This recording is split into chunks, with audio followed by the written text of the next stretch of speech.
মাদ্রাসা খুলছে কদিন হয়েছে? 2 দিন কিন্তু হয়ে গেছে, হয়েছে না 2 দিন?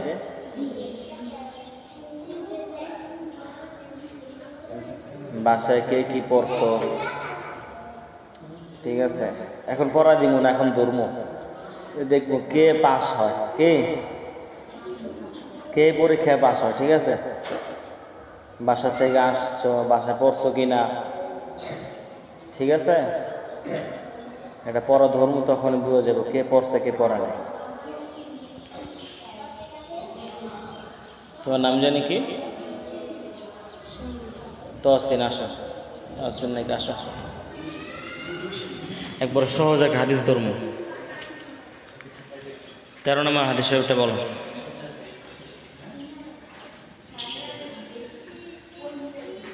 13 নম্বর, একবার সহজ না? 13 নম্বরটা বলো। পারো না?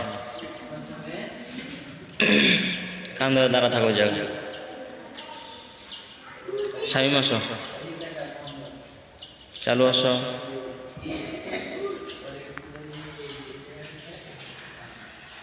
তুমি বলো 13 নম্বরটা, তুমি 13 নম্বর হাদিস শরীফটা বলো।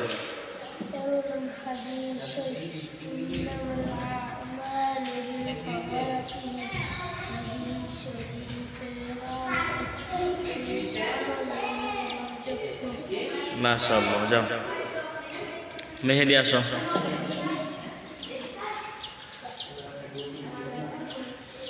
তুমি কত চোখ হয়ে গিয়েছে?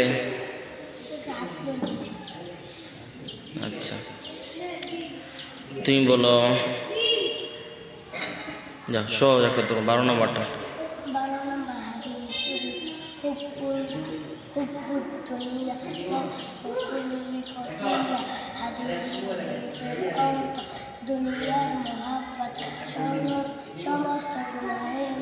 পড়া বাইরে না কিনলে মুখ দিয়া যাও। মুইন আসো, আমার ভালো ছাত্র ক্লাসের ভিতরে, দেখি ক্লাসের ভিতরে ভালো ছাত্র কি করে।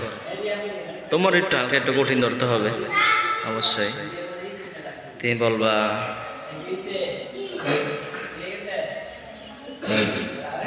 সহজ। 23 নম্বর হাদিস শরীফটা বলো।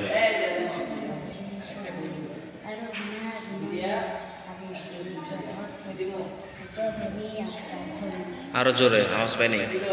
23 নম্বর হাদিস শরীফ, আল গিনা গিনান নাফস। হাদিস শরীফের অর্থ প্রকৃত ধনী আত্মার ধনী।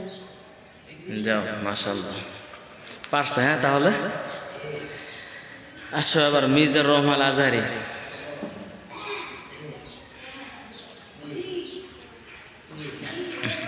সামনে আসো। হ্যাঁ, তুমি বলো, একটু পিছিয়ে যাও। তুমি বলো সহজ ধর্ম না কঠিন ধর্ম তোমার এরকম, তুমি যেমনি করবে এমনি ধর্ম বলো। আমার ইচ্ছা, ঠিক আছে। 6 নম্বরটা কম। 6 নম্বর হাদিস শরীফ, আউয়াল মা ইউহাসাবু বিহিল আবদু ইয়াউমাল কিয়ামাতি সালাহ। হাদিস শরীফের অর্থ কিয়ামতের দিন সর্বপ্রথম নামাজের ওই হিসাব হইবে। একটা ধর্ম তোমার তো সহজই ধরলাম, আরেকটা ধরি। 9 নম্বর হাদিস শরীফের অর্থটা বলো তো। 9 নম্বর হাদিস শরীফের জোরে। 9 নম্বর হাদিস শরীফের অর্থ যে হ্যাঁ, হয়েছে, বলো। ব্যক্তি আল্লাহ তাআলার নিকট দোয়া করে না, আল্লাহ তাআলা তার উপর রাগান্বিত হয়। ঠিক আছে, যাও। তুমি পারো না, যাও। তাহলে বুঝা গেছে যে কয়েকজনে পড়ছো, কয়েকজনে পড়ো নাই। ঠিক আছে, বেশিরভাগই পারছো, শুক্রিয়া। এই যে পড়ে নাই, ধরা খাইছে, পড়ে নাই কিন্তু পাইরা গেছে, যাক আল্লাহর রহমত আছে তোমার উপরে। এই যে শয়তানগুলো সব বলতেছে, আমিও বলি নাই। সমস্যা নাই, ঠিক আছে, পারছো তো, এটাই বেশি। ঠিক আছে।